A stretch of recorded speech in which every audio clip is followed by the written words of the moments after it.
If you want to remove a payment method from your Spotify account, follow these straightforward steps. This guide will help you navigate the process easily. Step 1. Log into your account. Visit the Spotify website and log into your account using your username and password. Step 2. Access account settings. Once logged in, click on your profile name in the top right corner and select Account from the drop-down menu to access your account settings. Step 3. Navigate to your plan.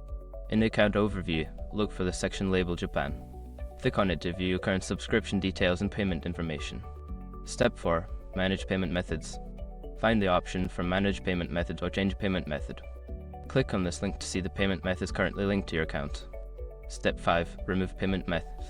Select the payment method you wish to remove and follow the prompts to delete it from your account. Confirm any changes if prompted.